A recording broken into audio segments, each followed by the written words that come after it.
Here. It is time for yet another episode of your favorite podcast, the Clout.WAV First Class Experience.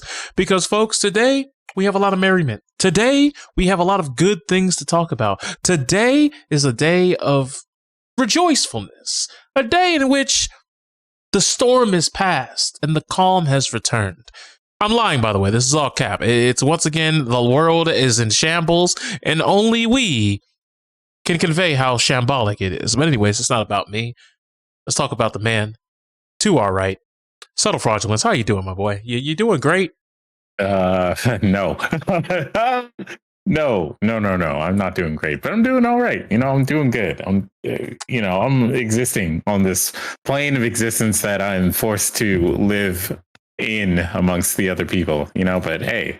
Are you ready for MomoCon? It's only 6 weeks away. What are you saying to me, man? That doesn't exist until like 2 weeks prior. All right.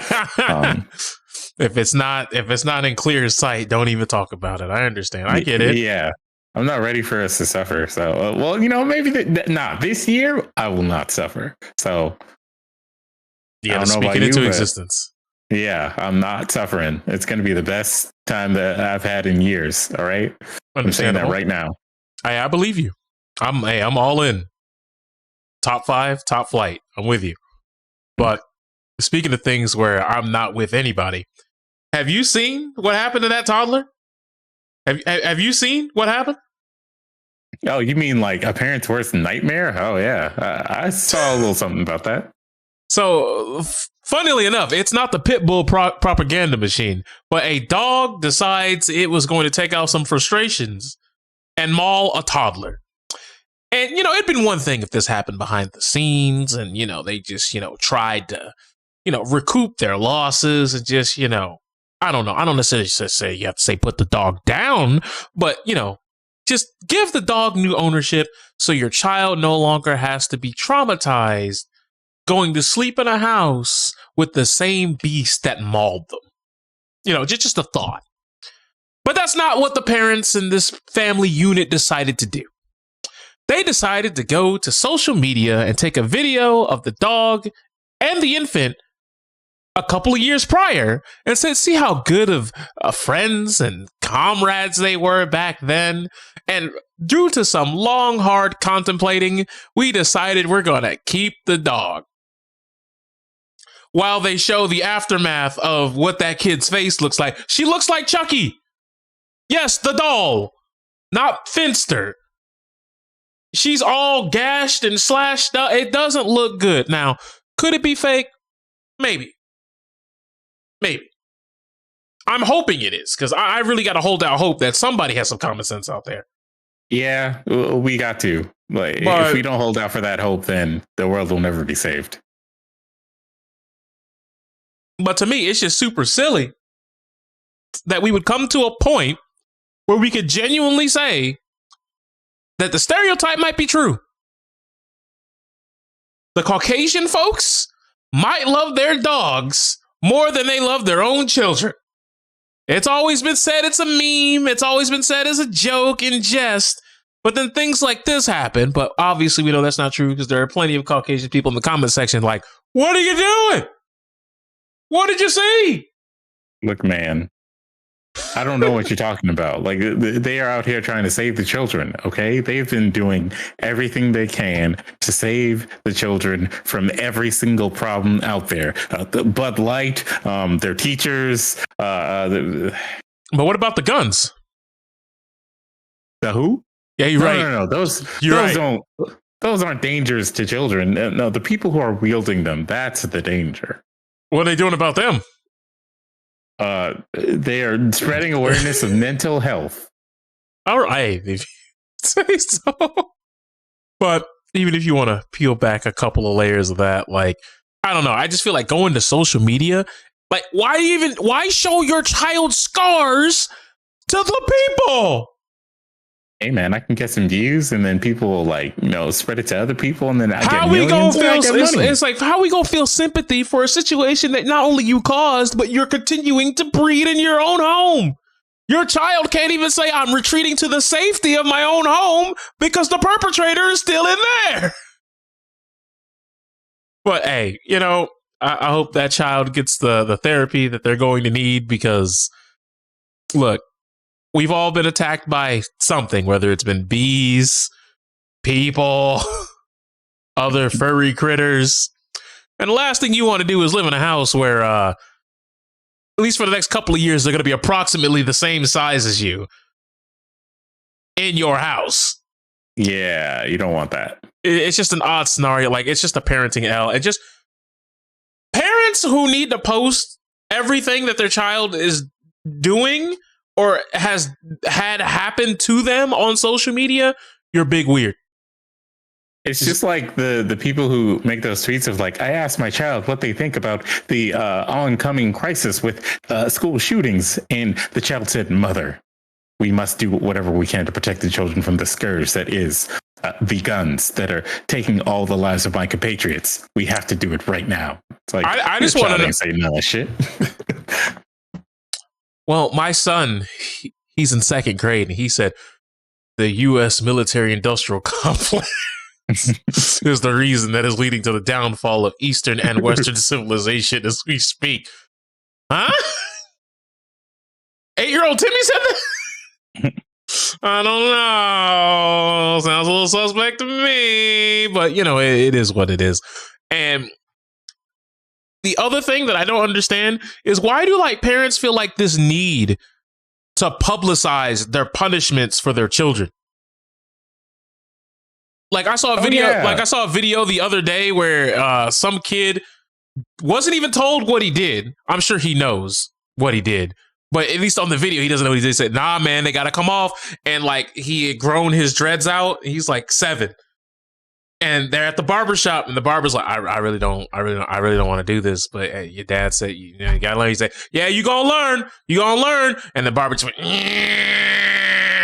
just cut the locks off, and the kid's crying and wailing. He's like, that's right. That's what happens. And I'm like, oh, even if you wanted to do that, fine. I'm not going to teach you how to parent. All right. You think that's the fine disciplinary measure?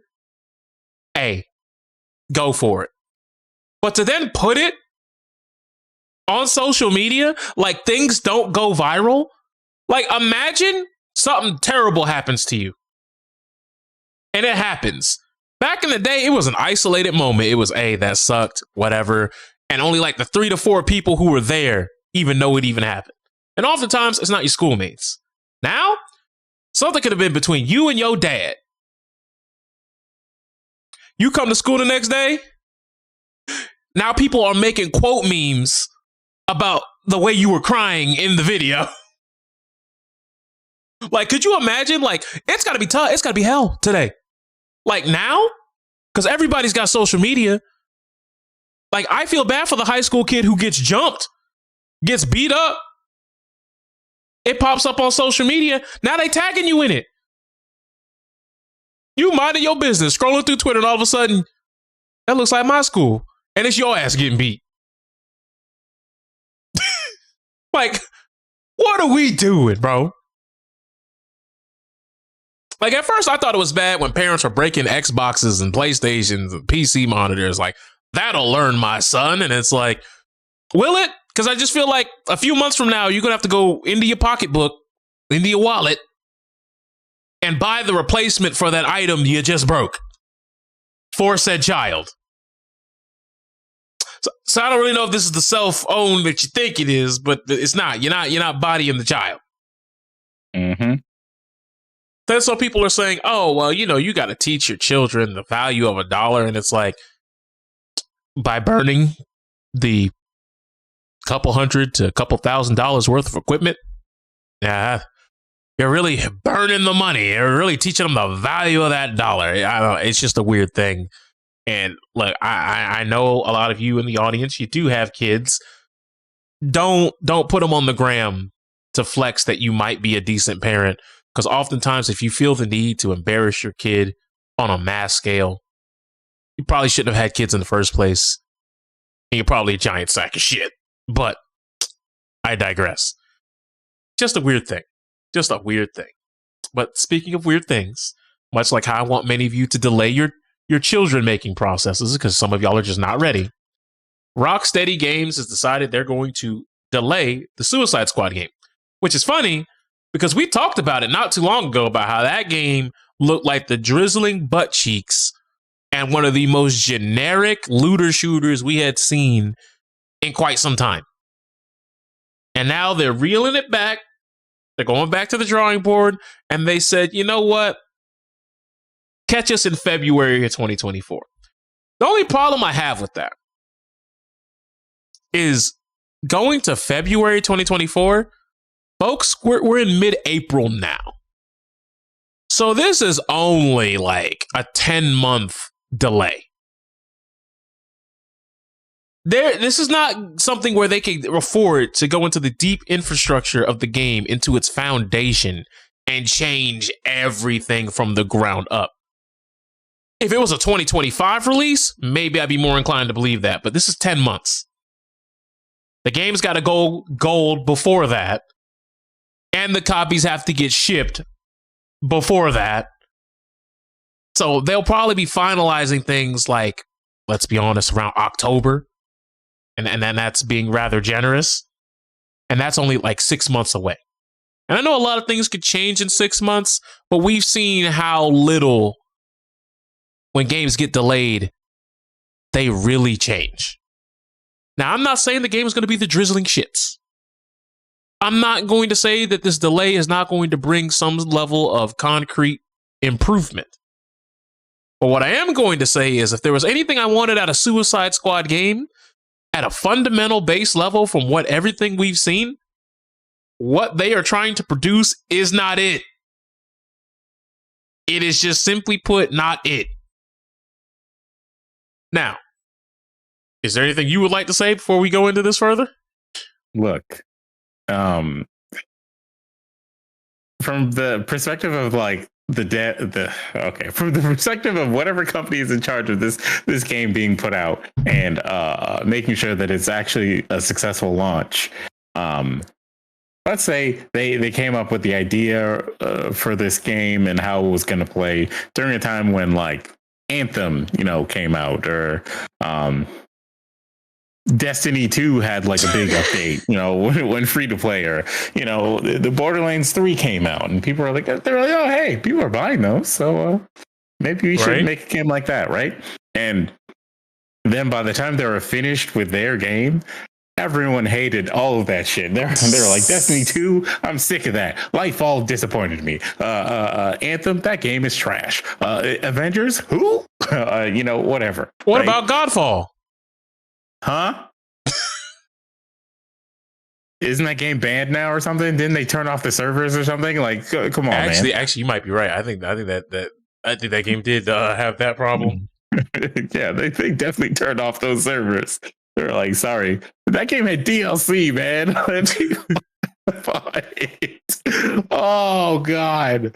Yeah. So rather than have to deal with having that kind of reputation, they decided that they're going to scale things back and hopefully change the game. But the problem is that the core gameplay is what's going to cause all of these like issues. What's going to cause them to have low sales and everything. And so maybe they're doing this to go back to the drawing board and start from the ground up. And they have a good idea and a good base on how they're going to do it. That's going to make things better. Like maybe the original game was actually going to be something way better than this. And some stupid marketing guy was like, no, make it like Fortnite. And then it became this, right? Not make it like Fortnite, bro. That's what happened with the movie. If you don't remember, when the movie first like showed their trailer and everything, it was like, dark, gritty, all that shit. And then they saw Guardians of the Galaxy and they're like, well, those guys have colors over there and people really like that. So like, let's make our shit more colorful in this movie. And then that movie turned out to be a whole mess and the colors didn't save anybody. But if they're going back and they're starting from scratch, then the game is definitely not coming out in February. They're just putting that as like a placeholder of like, yeah, you know, February is when you guys will see this game. And then when we get closer to that date, it's just going to be what we've been seeing so far, where every time they get closer to the actual deadline, they're going to be like, hey, we're delaying the game again because we don't want to fuck up. And maybe it's going to be a Duke Nukem Forever situation where like 4 years from now, the game releases and it is the worst thing you've ever seen or the best thing you've ever seen. But like, so on a scale of Babylon's Fall to Godfall and Anthem, where do you think this game is going to fall at release? Jeez, man, we can't even throw some good games in there. Like, come on, man. Hey, hope is, you know what? It's Rocksteady. All right, it's Rocksteady. Yeah. I believe. Look, they gave us Arkham Asylum, talk to him, Arkham City, and Arkham Knight. Come on, man. There's a chance. Yep. Origins wasn't them. You can't put that on them. Yeah, Origins was God. The company made like some other game recently that was kind of. It was like Iron Galaxy in Montreal, right? What? No, Iron Galaxy had nothing to do with Arkham Origins, did they? I could have sworn they did. I know it's like Splash something. Is it Splash Damage? All right, it is Splash Damage. Yeah, you're right. Splash Damage. And WB Games Montreal. Oh, fuck. Iron Galaxy. No, you know what? I don't know anything anymore. I was like, I'm pretty sure Iron Galaxy was in it. I think Iron Galaxy like ported it somewhere. Okay, they ported it to the PC. All right. That's what it was. And that was a disaster. Anyways, Killer Instinct was a great game. It'd be great if we had another one. Yeah, make Iron Galaxy do stuff like that instead. But you want to know what's funny about Killer Instinct, just as a quick aside? Didn't they have like a whole year? The problem could still be going for all I know, where they just couldn't play online. Yeah, like there was like Hacker Man 3000 was like, you ain't playing this shit, not anymore. Isn't that crazy how that happened? And okay, let's put it this way. So that happened. The winner of the KI Cup, Nikki, came out and was like, someone, please, we have to do something about this. I would like to play your game some more. And they came out, I think Iron Galaxy came out, or Microsoft came out, and they were like, we're going to patch the game. We're fixing this. Don't worry, guys. Now, to compare that to a current game, Guilty Gear Strive, we're now on the second time that this is happening. And, you know, they've come out, someone has come out on behalf of like ArcSys and basically said like, hey, we're aware and we're working on it. We're doing everything we can to like get this fixed as soon as possible. We're going to keep you updated in a more like official sense on the official like accounts and everything. But we know and we're trying. And help is on the way. Like I'm really just trying to rack my brain around it. Like is it crossplay? Is it like someone with a vendetta against the company? Like why is this happening so many times for Strive? Like to ruin the experience. It's like hell. It's like hell. I remember when it was happening to Titanfall 2, and they just recently got their servers back. Oh man, Titanfall 3, please. Please? What are you talking about? Apex Legends right now. I don't want to play Apex, man. You know, if you combine all the characters of Apex into one, they become one Titanfall character, man. Come on. Don't do this to me. Hey, man. Titanfall forever. This is the best time to bring out, like, look, you don't even have to make it like an actual official Titanfall game. Make it FPS game that has a legally distinct title or whatever. I don't know. Make it Apex official or some shit like that. All the movement, the melee, all the shit you could do in that game. You put that in FPS now. It is the hottest FPS game out there. We're stuck with Call of Duty, man. Mm-hmm. The third season of Call of Duty Modern Warfare 2 just released 2 characters who are in the story. The campaign that came out before the multiplayer. Come on, man. Like do something. Like come on, man. Anyways, yeah. If Suicide Squad gets delayed and it's so that they can rebuild the system, that's a good thing. If they're not rebuilding the system, that game is not going to do well. And you know what else ain't gonna do well? What? Bud Light, baby. Oh, so you've been on those TikToks, huh? You've been on those message boards? I see. I've been on the inner ring of the web, and I have found out that it's the gays that are destroying what we have as an infrastructure to our American culture and our Christian God-fearing ways. Oh, you've been on Reddit. Okay. I got you now. I got you. But no, all right. So basically, Bud Light and Anheuser-Busch, they're having an easy carry contest. And the only thing the contest is how many Bud Lights can you be shown carrying? If you can carry the most, you win, what was it, $15,000 or something like that? Nothing life-changing per se, but still enough to have a nice little contest. However, they decided to go woke. Oh no, not going woke. By teaming up with known trans activist Dylan Mulvaney, and people lost their mind. They just collectively, they just lost their shit. They're like, how dare you? This piss water manufacturer is no longer going down this esophagus, down into my gullet. I would rather drink Coors Light, or dare I say Michelob Ultra, or perhaps Sky Blue as my golden piss water elixir of choice. It's so dumb. It's so dumb. Something here.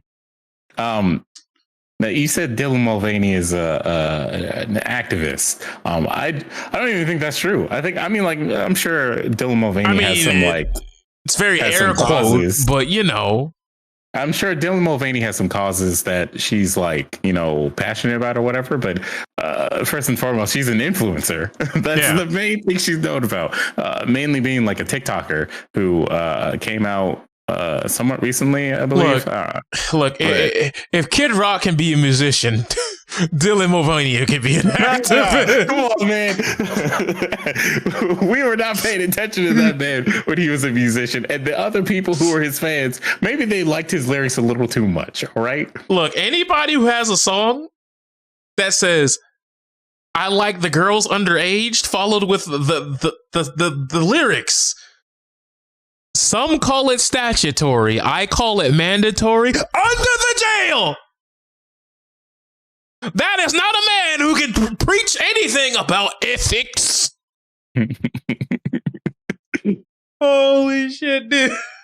But look, this is giving us some of the best moments on the internet, all right? You got some people who won't even say, they can't even say what they really feel. They're just like, well, I don't agree with this person. And it's like, I'm sorry, you don't agree with their existence? Why? Okay. So the catalyst to all of this is that Dylan Mulvaney made a post saying that Bud Light send them a can that has her image on it, and that was a post to show that she's sponsored by Bud Light to promote their product, whatever. We all know how sponsor deals go, but people just assumed that can is what they were going to get, and it's not an official thing. It was just something that was apparently made for Dylan Mulvaney. Like, it's not like a new can of Bud Light that's going to come out or anything, because as you can see from all these videos of these people who are just like Kid Rock, for example, who are just like, fuck Bud Light, and then they literally shoot up cans of Bud Light. They bought that. They went outside, they went out and bought them, and none of those cans have Dylan Mulvaney on them. So, yeah, you got all these videos, all these people, what's happening to Bud Light? I can't believe they did this to me.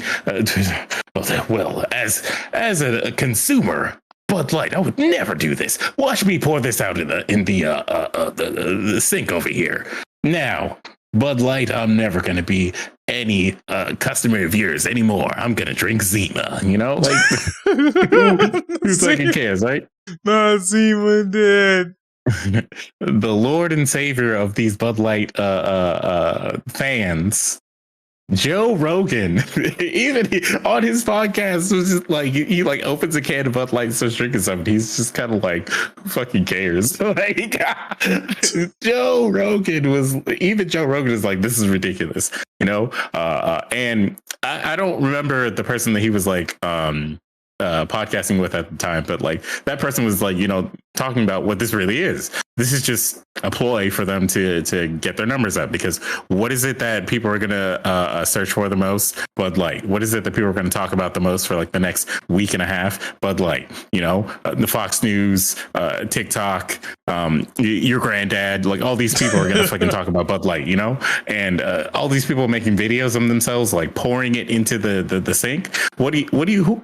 Who do you think that's for? Like, why are you doing this? Like, if you actually like gave a fuck or whatever, you would just not buy more cases of Bud Light. But if you bought a case and then decided, I'm going to show you guys what I think about this product, take that Bud Light. I'm not drinking this. I'm pouring it. And they're like, we got the sale. Yeah, we got your money.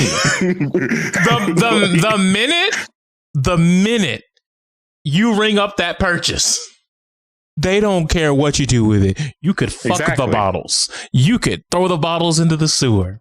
You could pull out an assault rifle and open fire on the bottles. You could take a shit on the bottles. You can use the bottles as a phallic object to fornicate your lover. They don't care at all. You are a sale. You are a unit processed and shipped out. That's it. And spoiler alert, every company and corporation thinks this way. So when you want to protest the NFL, don't be buying 30 jerseys just to light them on fire. Okay? Exactly. Like, because they don't care. What happened? Colin Kaepernick pissed off a bunch of people. So Nike was like, hey, we're going to take Colin Kaepernick and make him a part of our product. And then people were like, now I'm going to burn my Nikes. And they're like, oh, so now you want to talk about Nikes, huh? And what did that do? What is it? I think there was a point in time where like Keurig like said something, I don't know, non-controversial. They were like, hey, trans rights, you know, like, oh, hey, like we care about gay people or some shit like that. And people were like, how dare you? And then like we're showing videos of themselves like setting the Keurigs on fire and shit like that. And it's like, you already bought it. It's like it's crazy how like people will be quick to jump and call another group of people like snowflakes, and then like they're destroying their own equipment and lighting it on fucking fire. Yeah, like because of a now tweet. You're just out a coffee machine. Like what do you think these people care? You think I care? You think anybody cares? No. Like one of my favorite things. One of my favorite things is when you see people who are so upset by this whole Bud Light's contest thing, and they're so upset and they're allowing all this vitriol and hatred to come out of their mouth, talking about fuck Bud Light's this, I hate Anheuser-Busch, but like the whole company and it's all shit, blah blah blah blah blah, and they'll never get another dollar out of me. And it's like, wait, y'all are the same people who told the gay folks, what's wrong for Chick-fil-A? It's just a sandwich, it can't hurt you. I don't understand why they're in a tiff at all. Why are you so mad? When you go to Chick-fil-A, everybody treats you with respect, don't they? But now it's just a lot of y'all are doing this. Yeah, y'all have to at least call a spade and a buck a buck. Y'all understand really well, apparently. But at the end of the day, if I want some Chick-fil-A chicken, I'm going to give me some Chick-fil-A chicken.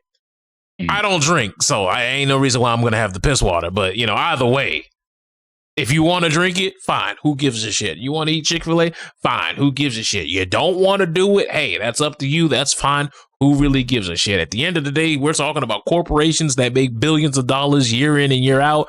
And if they lose a couple of sales, whoop-de-whoop. They're not pressed. Exactly. Do you think they really care about that much about like trans people, gay people, black people, any marginalized group? Any minority is just a sales pitch to these folks because they don't. Because oftentimes the most that they do for any sort of situational awareness on a minority's troubles or, you know, a group of sick kids is they put them in a commercial that is designed to get other people to feel sympathy, not to donate to the cause, but to buy more of their fucking product. Like, damn, bro.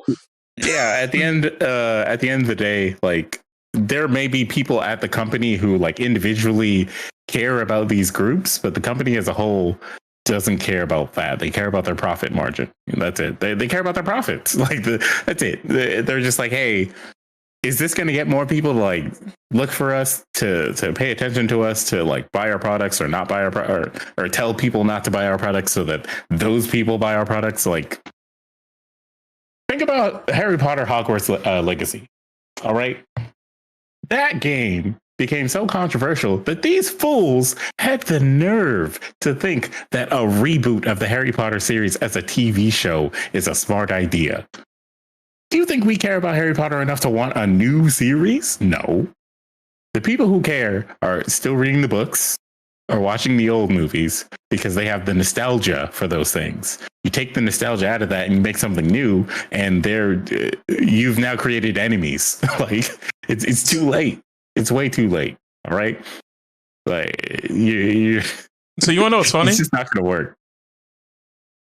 Is David Ratcliffe going to be like at least a consultant on this, or is he out? He's out, to my knowledge. It's going to be like a whole new cast, everything. Because the only reason why I'm asking is because that man definitely had a pro-trans like cause that he was fighting for. Yeah. So he's come out and said several times that he doesn't like agree with J.K. Rowling, and like he recently put out a video where he just sat down a bunch of like, you know, like younger like trans people and just had them like talk about their experiences and like, you know, all the things that people don't really understand about them, so that they had like a way to get that out there so that people could understand them more, because most of this shit comes from people not really understanding the people, or that trans people are people who just want to live their life and be left alone like the rest of us. That's really it. It's really that simple. You know, mind your fucking business. That's really a motto. Mind your business. No, don't you understand? Their mere existence is propaganda.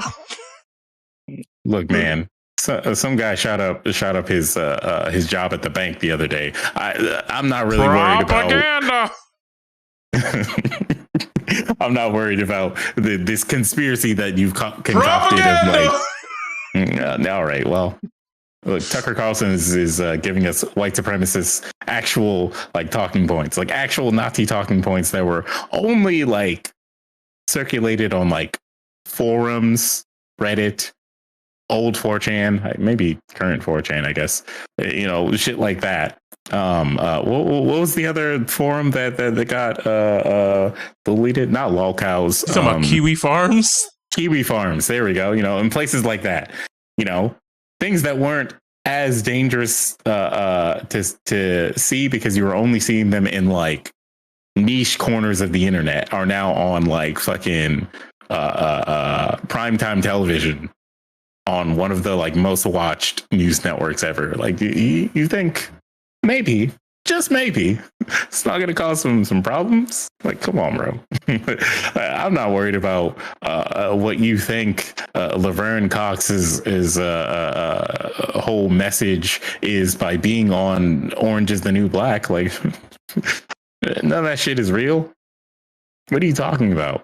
What's real is these people who are like literally trying to say, oh, but they're trying to replace the whites. Huh? Look, some of these people, they always talk about, I like to deal in facts, and then say some old bullshit right after. And it's like, hello? Like, how did we go from the facts over feels to I'm going to bullshit my ass off pipeline so fast?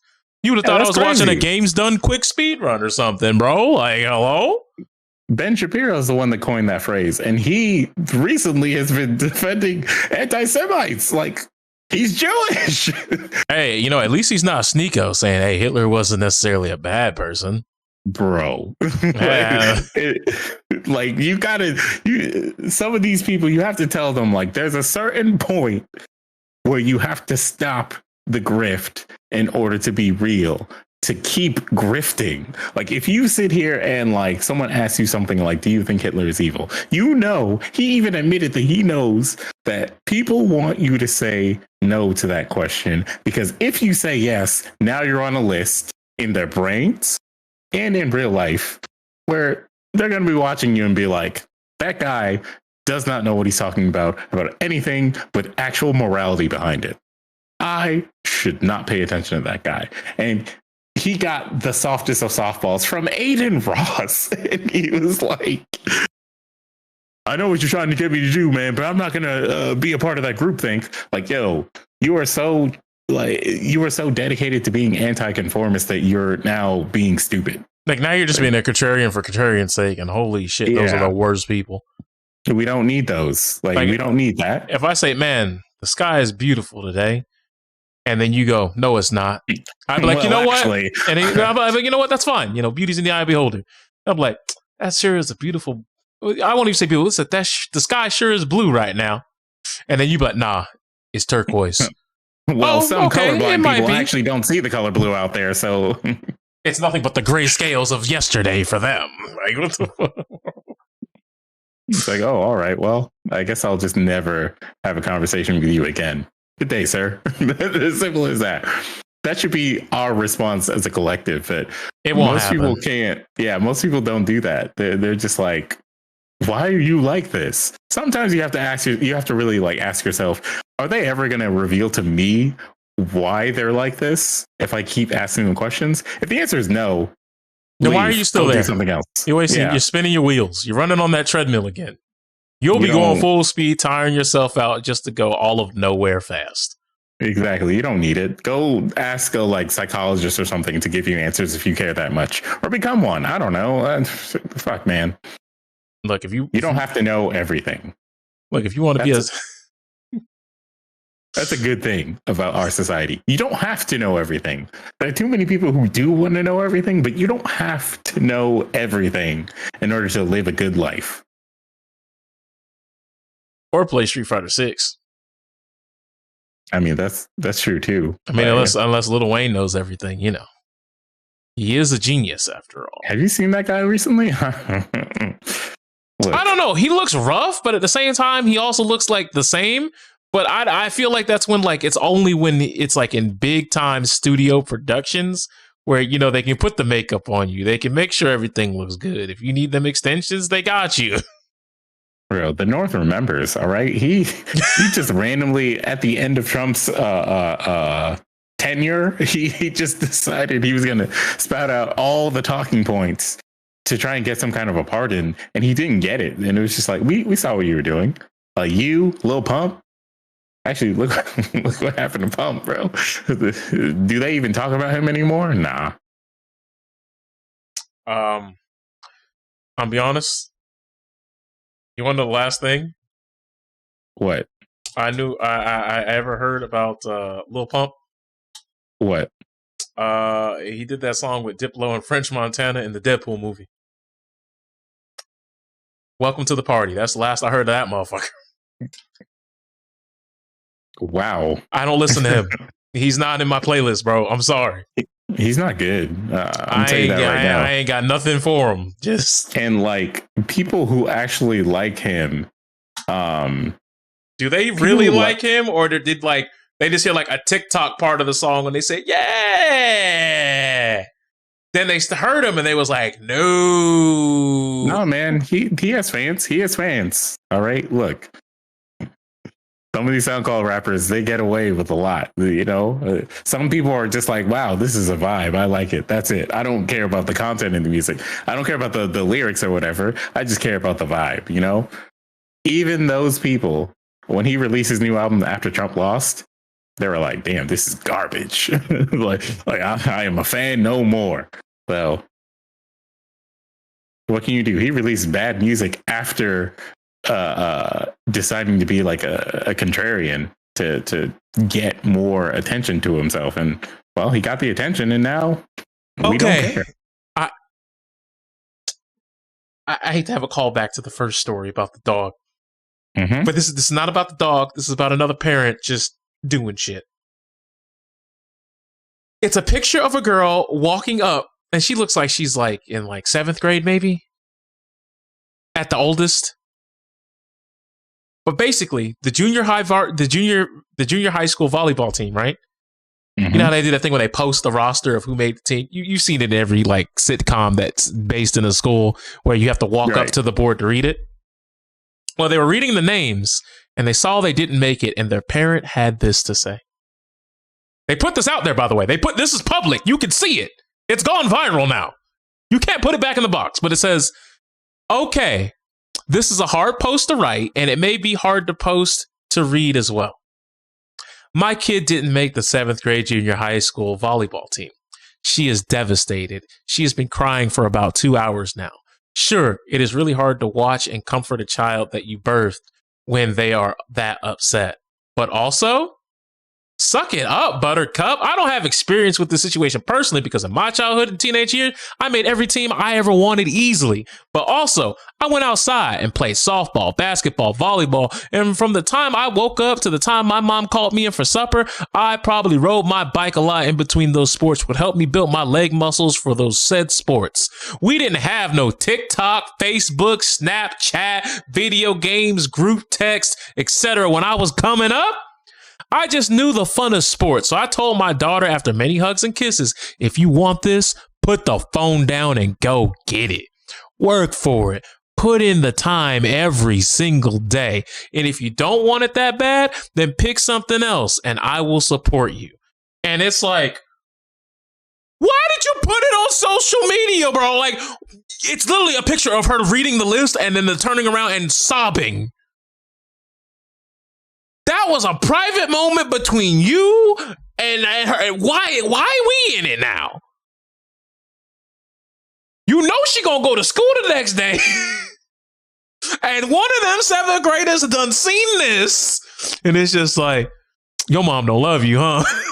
You want this sort of moment to be doctored. You want it to be like fake because it's either fake or it's a shitty parent who is now fucked up their kids' like expectations about things because they couldn't teach their kid a proper lesson about rejection.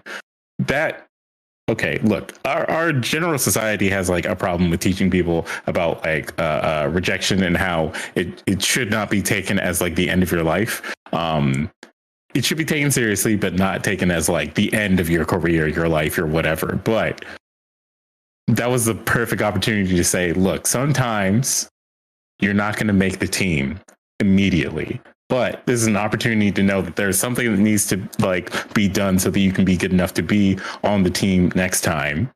And you can do what you need to do to take care of that. You could even like try and ask the people who assembled the team, like what you were missing so you can work on that and be better.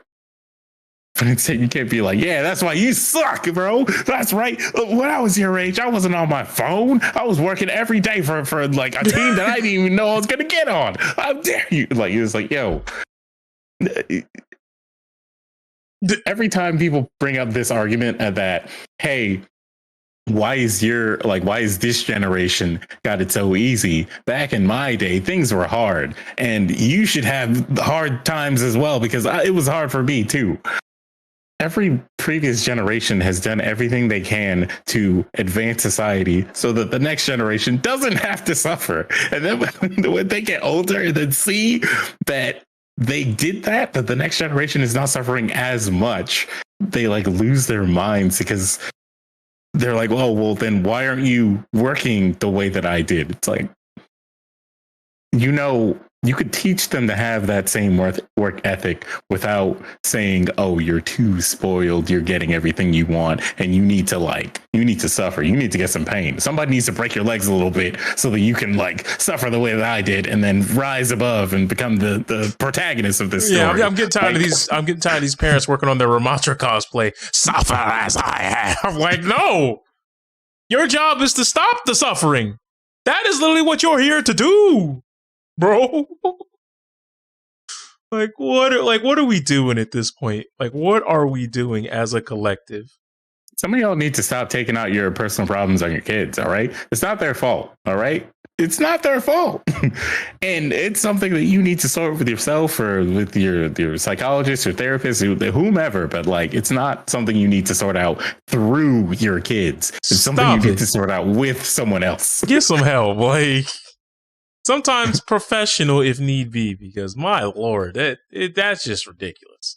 But anyways, to hop back into Lil Wayne and Street Fighter 6. He is going to be hosting the big old reveal exhibition kickoff party. Now, I won't say it's it's very similar to what Lupe Fiasco did for 5, but I don't think that he's going to be in some big high profile exhibition with like Daigo or IDOM or anything like that. I think he's just going to be the guy behind the scenes hosting the party, and then he might have like a mini concert playing his greatest hits. Mm-hmm. And then he might drop a Street Fighter related. Oh God, he might actually drop a Street Fighter related song for 6. Anyways, hey man, never forget Indestructible. No, it'd be cool. Maybe it'll be like remember MKX's like first trailer where they had the Wiz Khalifa song that we never got a full version of. Just for that song to never be used in anything ever. It's not in the game. You can't. It's not in the game files. You can't. Yep. Sad days. But like, you know, I'm assuming it's just going to be something like that. And everyone's like going crazy. Oh man, the FGC is dick riding celebrities and blah, blah, blah, this and that. And it's like, no. Capcom understands that when they want to sell a product, they need to get people who will bring eyes to their product to be involved in the product in some kind of way. So, I mean, at least this one makes sense. At least this one makes sense because you got a very hip hop vibe in Street Fighter 6. Yeah. So at least it makes sense for this one. Lupe and Street Fighter 5 just seemed like it was a Hail Mary. It's like you could have got someone who's more relevant to like current hip hop, you know? Lil Wayne is Lil Wayne is a good get. All right. Lil Wayne is a good get. All right. So, but yeah, his track record recently with the hip hop community has not been the best because he's been saying some controversial things that made people be like, bro, are you all right? What's going on with you? Why are you saying all this, bro? Yeah, I mean, at least Lil Wayne never said anything crazy like racism isn't real because he never experienced it. It's almost like he did say that. Not word for word, bar for bar. Yeah, you know, not his whole fucking flow.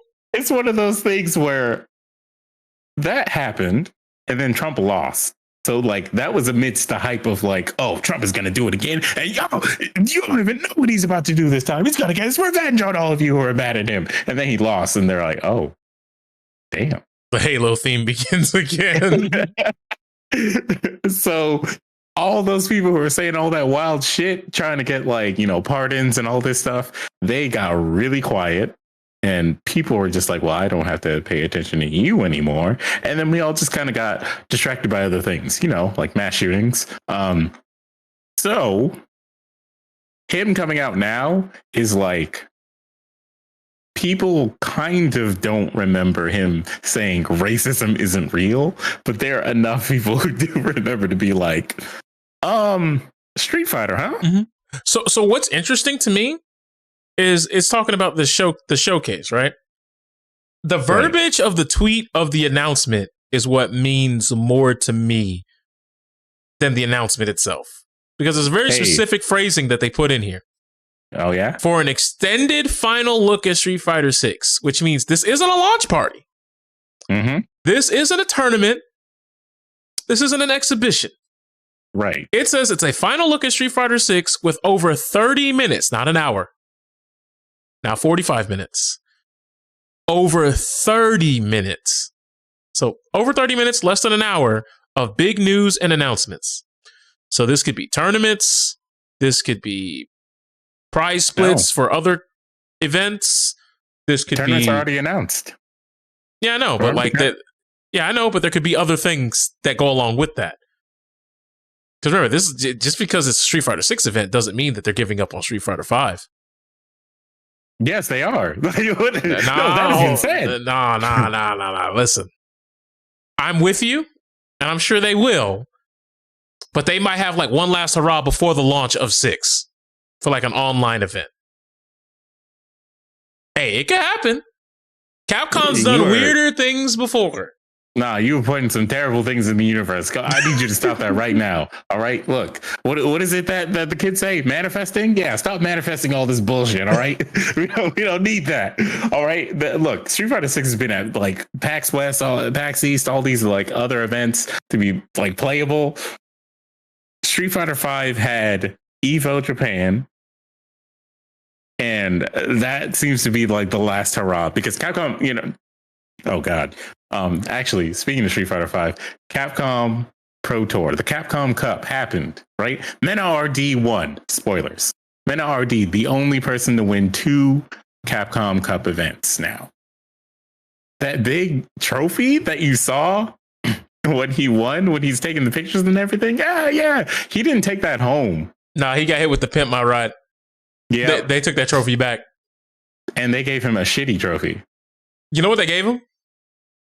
I can tell you the exact trophy they gave him. Okay. You ever play Super Mario Kart when you get second place?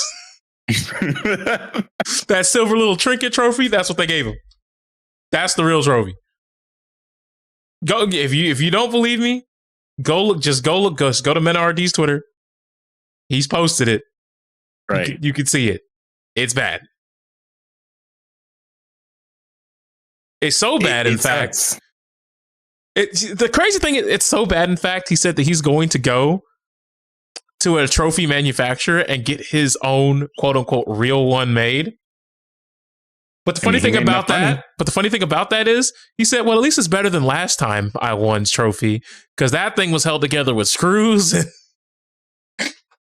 Have you seen that one? I don't remember it. It was the one that had like the Capcom logo actually on it. Like it was a big yellow plastic. Hold on. I will see. I will see if I can. Yeah, I don't think Capcom cares about Street Fighter 5 anymore, and they shouldn't because money. I'm actually gonna put the first one on the screen because y'all need to see it. It's pretty bad. I'm actually gonna drag this into my OBS. Because you need to see it. It is everything you don't want in a trophy. Here and continue while I go pull it up. Yeah. Anyway, Street Fighter 5 is not that's not a priority anymore. Money wise, they put everything into Street Fighter 6. Promo wise, it's all been Street Fighter 6. Street Fighter 5 has barely been mentioned for the events that have Street Fighter 5 added. So, yeah, if they just suddenly announce that they're going to have like a big hurrah for Street Fighter 5, it's got to be some kind of like launch event for Street Fighter 6 where it's like, yeah, we're going to have a big Street Fighter 5 tournament. And then there's going to be Street Fighter 6 right there. Also, due to the leak from like the well-known like Japanese streamer, this might be an event where they announce the open beta for Street Fighter 6. So as far as look, we've seen everything about Street Fighter 6 so far. I don't know what else there is to talk about, like to like announce that's going to be in the game, unless they're going to announce extra characters. Plus, Jesus Christ. That's the trophy. Yeah. That is what he won in 2017. Keep going. Unless they announce extra characters, or I'm assuming that they're going to announce the DLC that's going to come to the game, because it has been confirmed that there's going to be like a season pass, character pass sort of thing that you can get with your pre-order if you pre-order a certain version. And this is a current year trophy. Yeah. Hey, see, Ryu. Yeah. The Ryu looks better on the 2017 one. Because you could at least see the headband. Damn. I didn't realize that you couldn't see the headband before, but yeah. It's pretty wild, but that's what he won for winning Capcom Cup twice. Look, he fought hard. All right. Look, Street Fighter 6, man, $1 million. That's this is different now. Different. We're gonna get like a real trophy and money. I don't have anything else to say there. Money. That's what really matters here. That's what he won. I wish, look, I wish that they could like rectify the situation, but Capcom is not. It could be worse. It could be worse. It could be what happened to Nikki. It could be Video X Games where they just don't even pay you. True, but it could be worse. It could be what happened when that man won the Killer Instinct thing, and then the people who were supposed to make his trophy were out of business by the time he was supposed to get it. Wasn't there there was some esports event, it might have been fighting game related, where the person won the trophy, held it in his hand, dropped it, it broke. Like they took the picture and I know what you're talking about. Dropped it. I know he just shattered it. Yeah. Oh no, dude. Now, granted, it was an online tournament that Nikki won for that, because I think that was during the COVID times, but still, you win a World Cup, you get a trophy, and the company that was supposed to make it doesn't even exist anymore. Hey, man, times are hard, all right? Times are rough. Some people went out of business. You can't reopen their business like, yo, you got to finish this. It's like, I'm broke, sorry. Hey, man, GG's, like, shake my hand, bro. What was the PC company that was like shitting on their viewers or whatever? Oh God! And now for the reroll guy, I forget it. Yeah, if you were one of those people who had like PCs that were under that company and you were waiting for your custom build, sorry. I think they might have said something about like finishing those and then going out of business, but who knows if they actually did that? God, I don't remember who that was.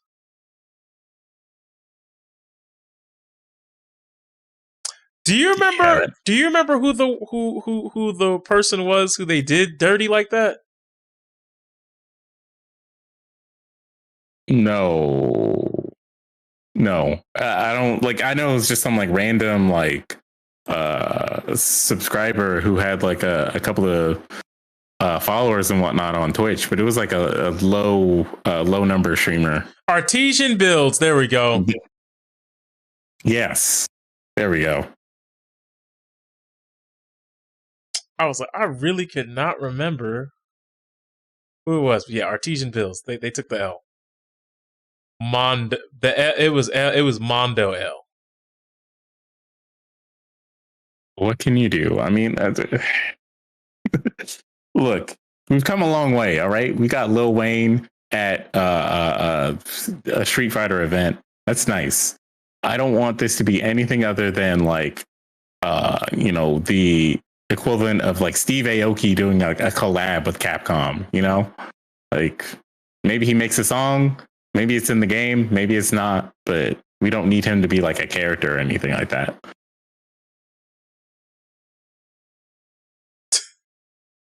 I mean, have you heard the OST so far? Wait, say that again? Have you heard the OST for Street Fighter 6 so far? It's alright. Yeah. Hey, look, you gotta understand, I played MK11 for about a year.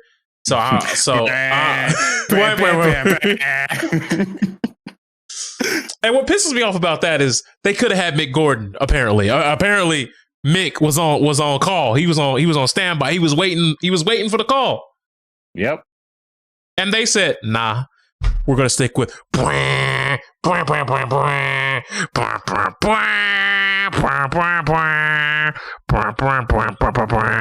like, come on, bro.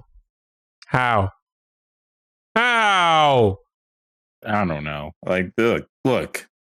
when they announced that they were going to have the hip hop aesthetic for Street Fighter 6, everybody was hype because they remember Third Strike. They remember Street Fighter 3, all versions of Street Fighter 3, but specifically Third Strike, which had an amazing OST, and like everything just went so well with the aesthetic. Everything I'm seeing with Street Fighter 6 does not fit the aesthetic very well at all, because it's like it's going with like a current hip hop, aesthetic to it, but like nothing in this music is like, hey, yeah, this sounds just like the type of like, popular hip hop tracks I'm hearing in America, in Japan, and any other Asian countries, like anywhere. It's just like kind of generic,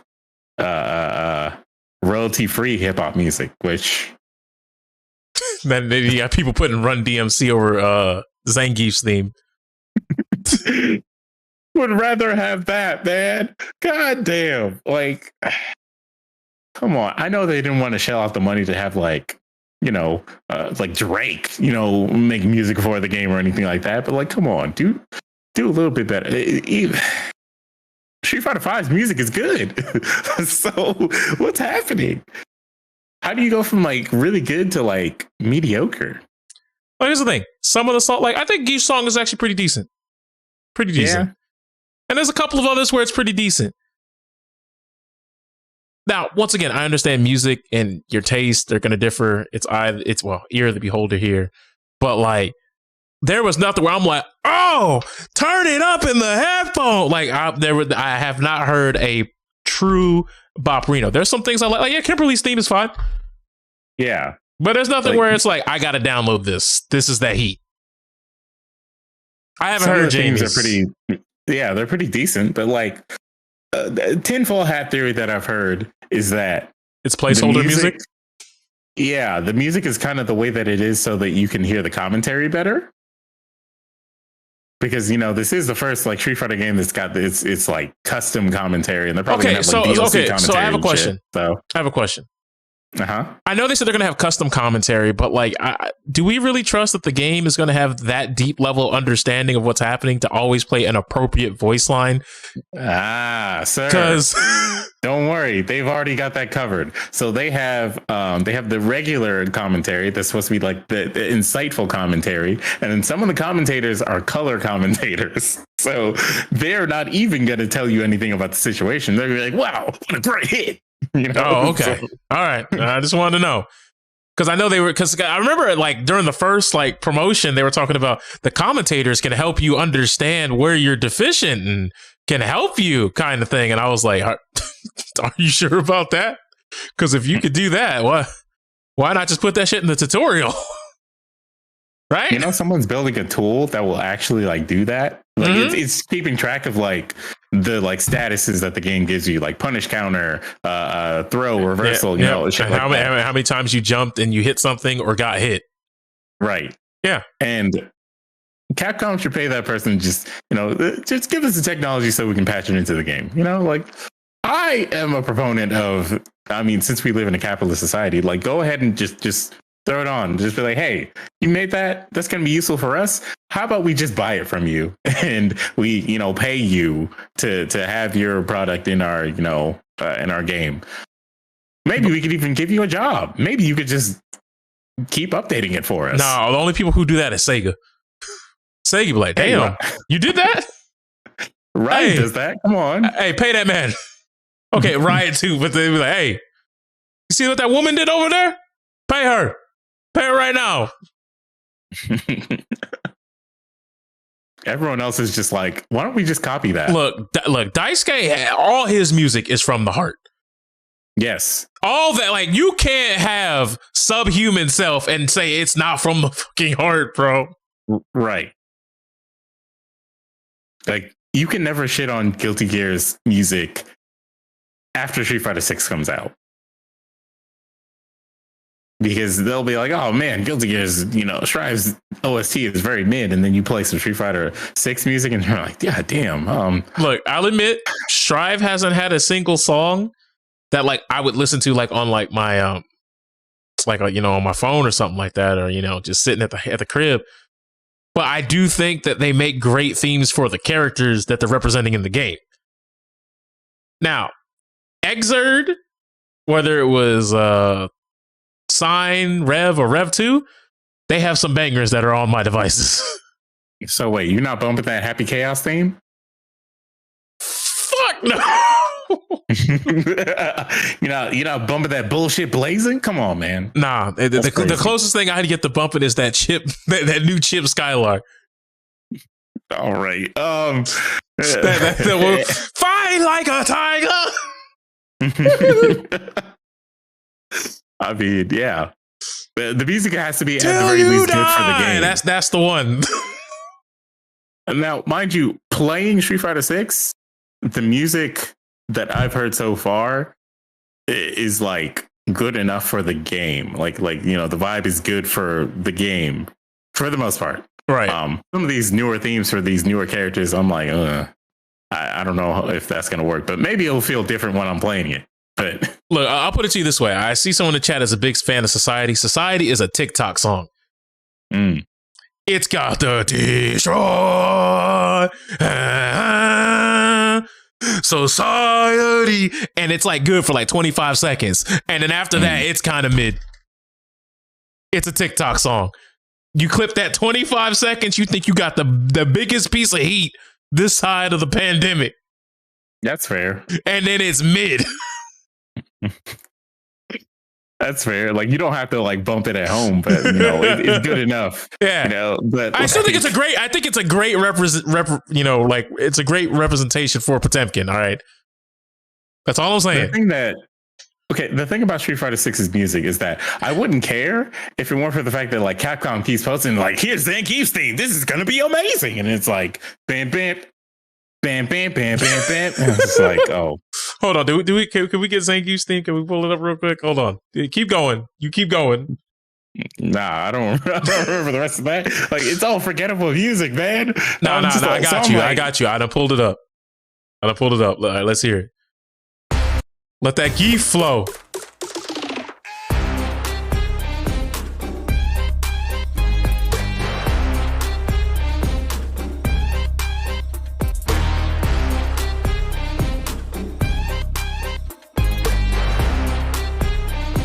What song is it? This is a Turquoise Jeep song.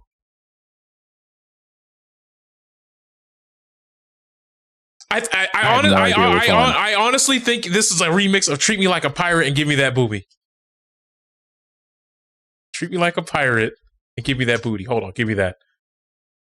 Nah, watch. That's why I gotta wait, and that's not. Nah, watch. Just wait. Just the instrumental. Hold on. Did they release the instrumentals? All right. I don't think they got the instrumental, but just listen to the.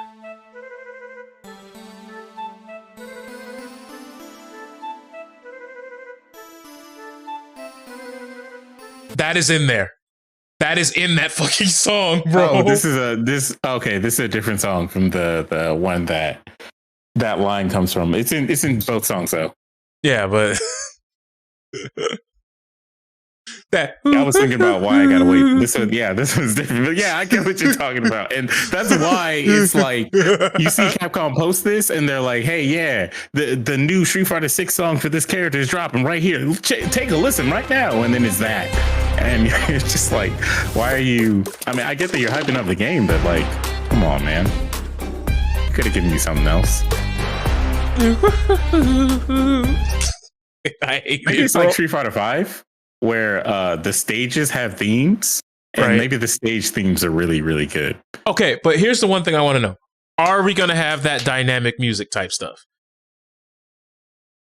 Let me tell you right now. Wait, dynamic? You mean like KI type of thing where the music changes based on like round, who's winning, life lead, stuff like that? Nah, I don't think we're going to have that. I think actually there's going to be like a change in music.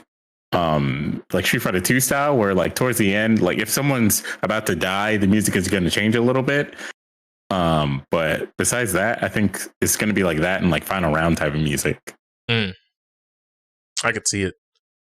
But ultimately, like Street Fighter 6 looks like it's going to offer a lot. And I don't want to bring this to Mortal Kombat, but there's one thing I do have to say to that community.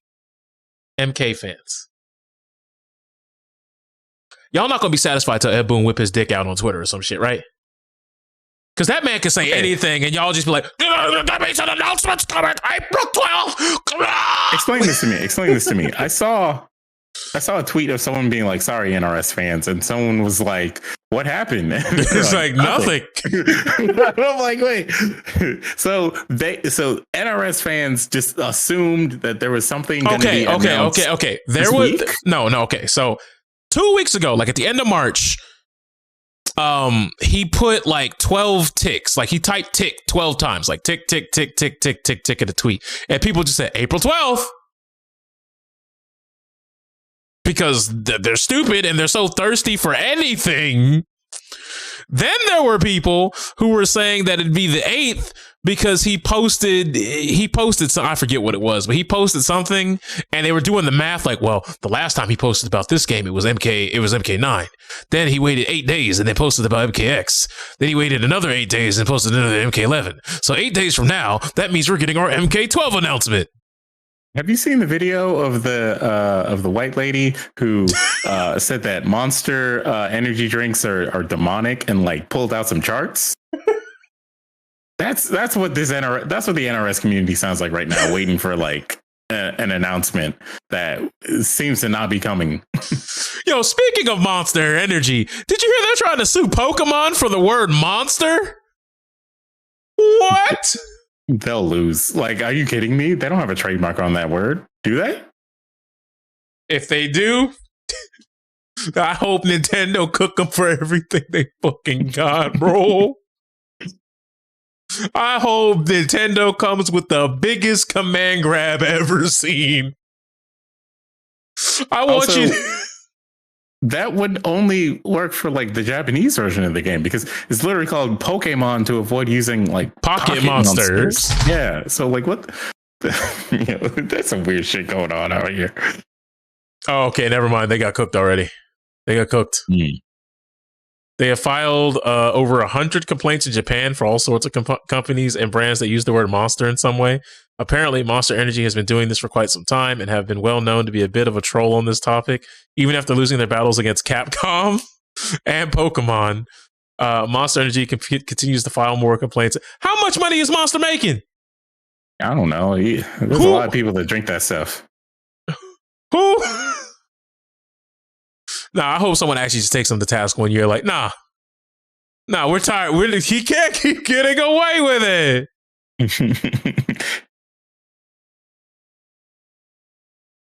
I mean, they deserve it at that point if they're suing that many people trying to get like free money off of stupid shit. Like, come on. There's no way. Hold on, let me see. Monster owns Blue Sky Beverage Company, which manufactures several soft drinks. Monster produces Monster, Lost, and Roomba energy drinks, which were previously distributed by Anheuser-Busch. Related to the last topic. Interesting. It's all connected. But they have Java Monster, Juice Monster, Monster Hydro, Super Sport, Monster Dragon Tea, Rain Total Body Fuel, True North, Mother, and Predator. Oh my god. Anyways, so I guess Monster does have its own big brained brand. I guess so. That all sounds very dumb. Okay, does Nitrous energy drink still exist? Or NOS energy drink? Are they still around? I think NOS is still around, but like you don't see as much. I mean, I know they're not around for the FGC anymore. Remember that when they would just go to tournaments with like booth babes and whatnot? They were just like, "Hey, we're giving out free NOS." Oh, do you remember when if the Red Bull Kumite just randomly just wanted to pop up at your event, they'll just have somebody in the area come to your event and they'll just give you a bunch of Red Bull cans, and then they'll have somebody with a flash drive give you the files to put on the stream overlay? I do remember that. That was wild. They came in with the Amazon Air Hot Drop. This is now a Red Bull event. And they left as quickly as they fucking came, bro. Apparently, Red Bull Gaming is not making profits or something. So sad days, right? Sad days. Well, here's the thing: esports. I mean, we talked about this last time, but esports is not like a profitable thing. Like the money has no consistent way to be a pipeline to make money. Yeah, not unless it somehow makes money the same way like other entertainment does. So yeah, but like that, you would have to generate a lot bigger sponsors than Top fucking Ramen. Well, hey, some esports companies do. They find a way. Look, FaZe is bleeding right now. All right. Hey man, that doesn't matter. You're not talking about the W's. NRG bought out CLG. That means NRG has the money. Let's hope so. They got a whole ass stadium. That motherfucker. Oh, dude. NRG is the one that's owned by Shaq, right? I actually don't know who owns that one. I thought that was the one that was owned by the Andy dude, but let me go look. Team was founded by Sacramento Kings co-owners Mark Mastrov and Andy Miller. Yeah. I didn't know Andy Miller was the fucking Sacramento Kings. Oh man, they're just happy to have a W at all. Hey, well, sports in the esports pipeline is something now. Remember Rick Fox? Yo, who remembers Echo Fox, man? Pepper Rich Farm remembers. Oh, look. The man got booted out of his own freaking organization, so it's actually kind of crazy when you find out how lacking the infrastructure is in a lot of these esports circles actually is. It's don't quit your day jobs, ladies and gentlemen.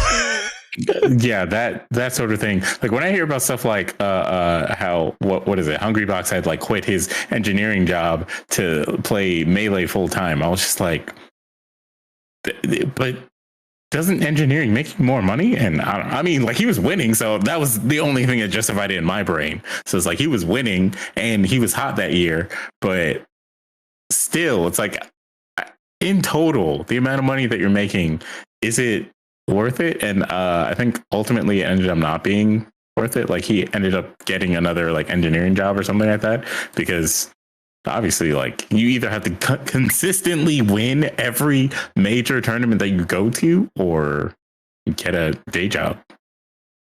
Well, here's the thing. You could win one major a quarter and still make less than a McDonald's employee who's working full time. Wow. That's why you don't win one a quarter. You win all. You got to be the top winner.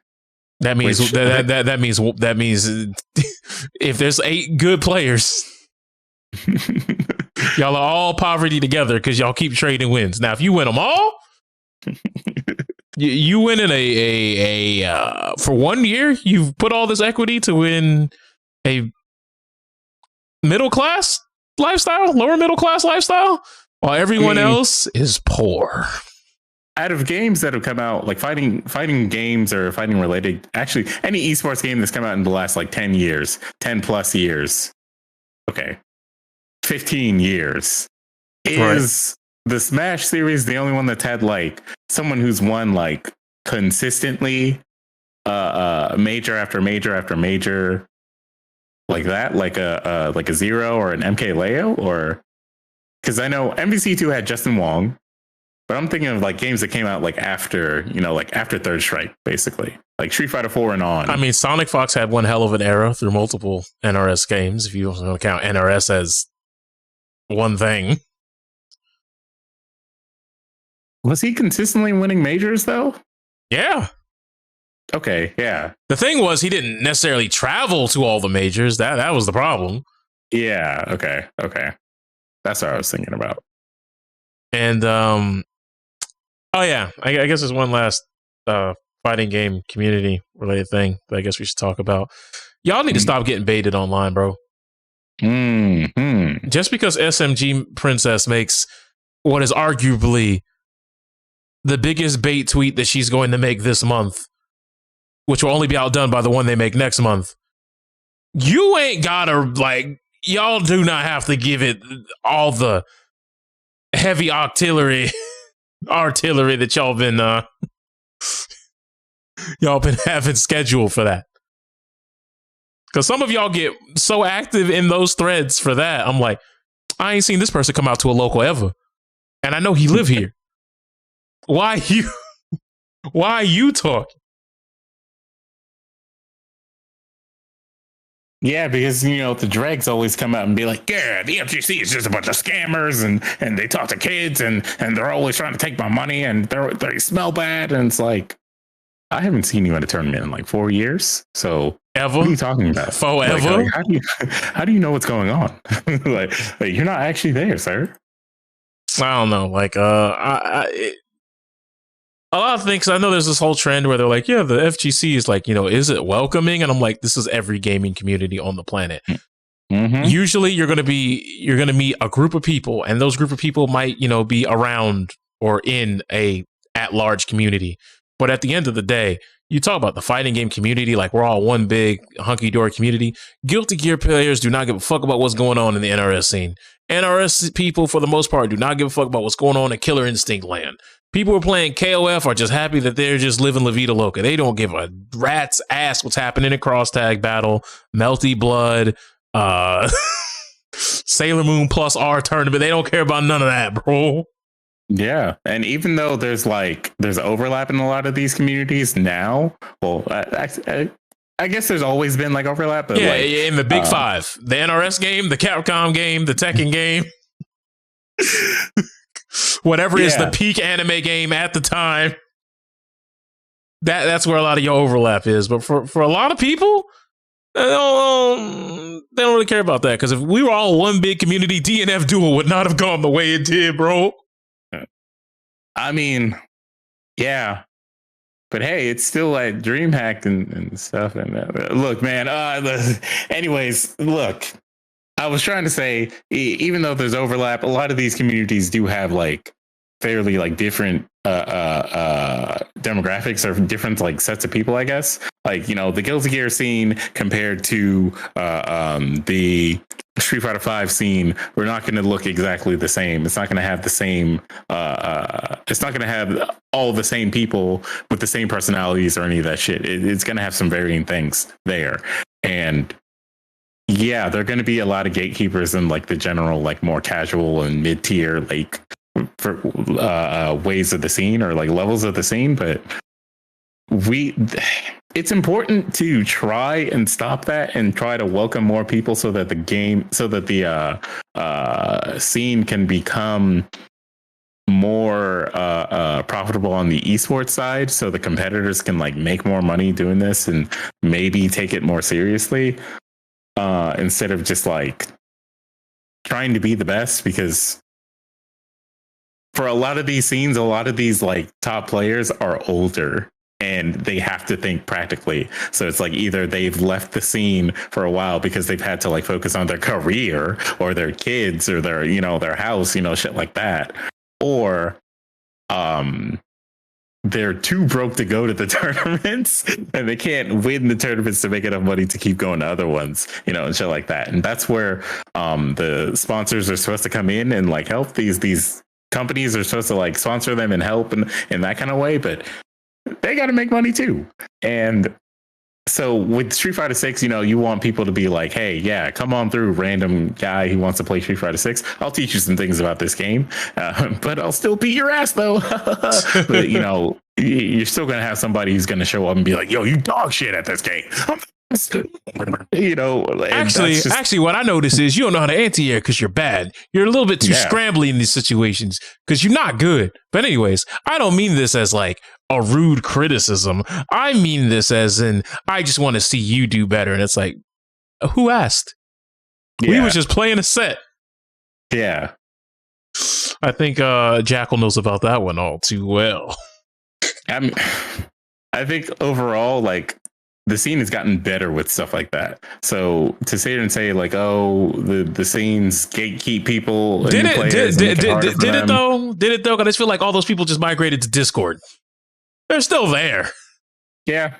They're just in the discords for these games.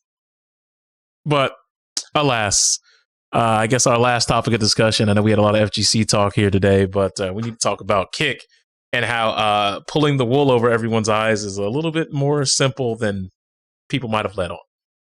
So for those of you who don't know, Kick, as a streaming service, needs a large amount of infrastructure in order to have all this broadcasting and bandwidth and the ability to project all the dreams of their user and installation base to their viewers. How would they do that? Well, they got to get with Amazon. You may be thinking, but Amazon, don't they own Twitch? You're right. Essentially, for Kick to operate, Twitch has to operate. I'll say it slower. Everybody's using AWS, folks. Everybody. And if they're not using that, then they're partnered with Google in some way. But Amazon Web Services is where they're going to be doing this stuff at. It's not about if, it's not about when, it's about, no, they're using it. Because it's a common infrastructure that is already fully established, and you would not need to, what's the word? Come up with your own ground level rules that's different and then worry about integrating it everywhere else. Why reinvent the wheel when you could just buy the wheel?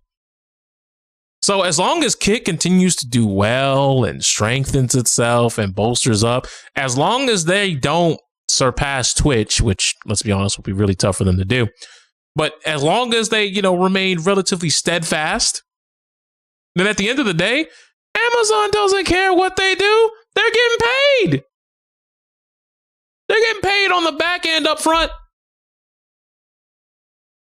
And the best part about it is a lot of people have, a lot of fear mongering that they want to do about Kick, where they just said, well, actually, it's just Stake trying to use gamers who are already easily manipulated by gambling from games like Genshin Impact and various other Battle Pass / Gachapon games and trying to get them into real gambling with high stakes, real dollary dues. And it's like, yeah, the gambling company wants to make something that's a pipeline to their things that Twitch had already said, we're not doing that. By Twitch saying that we're not doing that, we're not going to have that, by being a huge advocate for it, you already made Kick have I don't want to necessarily say a niche, but it has something that is an enticer, a killer app, so to speak. I can gamble? And then you can go to Kick. And then you can share your gambling necessities with various users on the platform and potentially bringing users from your YouTube, TikTok, or whatever social media platform you are showing your big wins and your gnarly gains, and then bring them over to Kick. While Twitch isn't even trying to attack that part of the gaming market.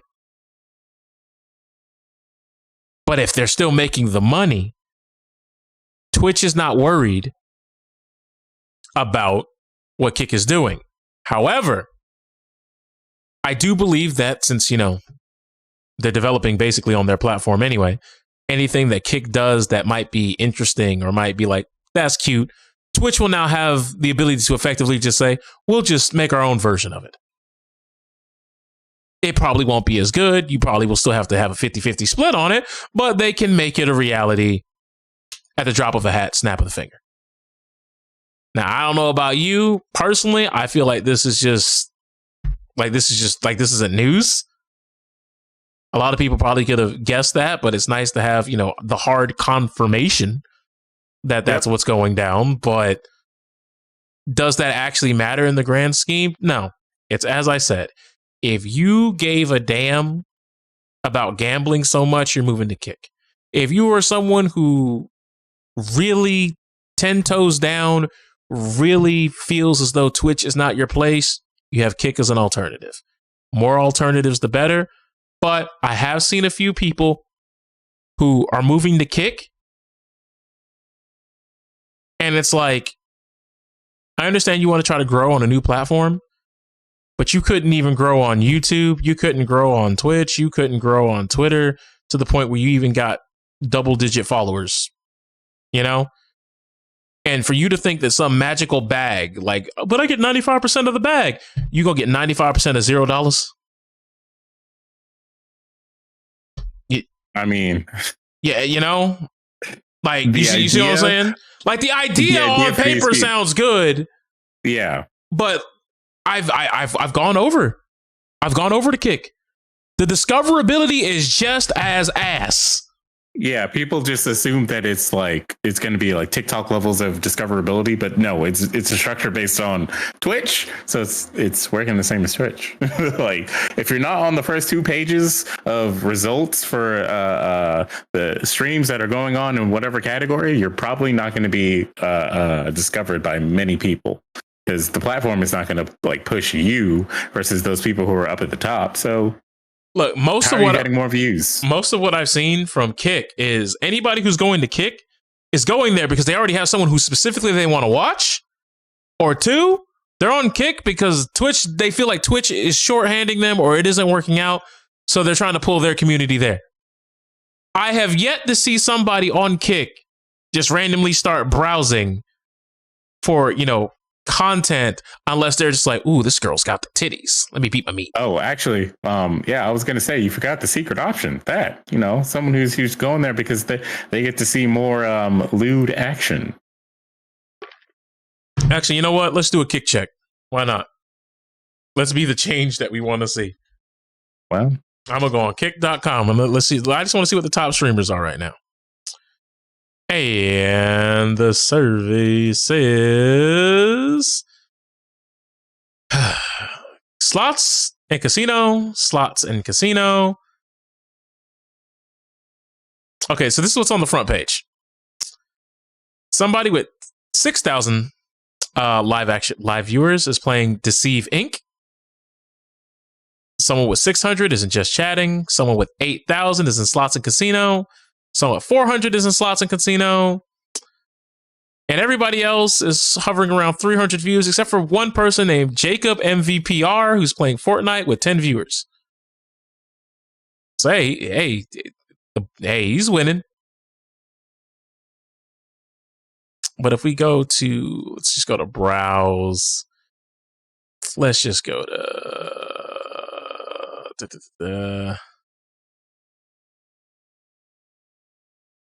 well, see, for the first time, this is the first time I've been here and everything looks normal. This looks just like Twitch, but green and black. Mm-hmm. They might have updated some things. Because for those of you who don't know, I'll say this every time we bring up Kick or Twitch. The Kick does have a TOS, and it in fact is almost 90% 1-to-1 with what Twitch has got going on. So there is a TOS, regardless of what some people might have told you. Yeah, there is in fact a TOS. Isn't being like upheld as well as Twitch is upholding its own. That's all. All right. Well, that's the first odd stream that I've seen.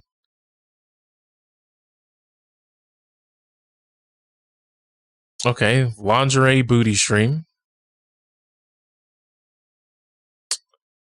I think that guy is just doing drugs. All right, buddy. You just, hey, more power to you, man. And everything else looks relatively normal.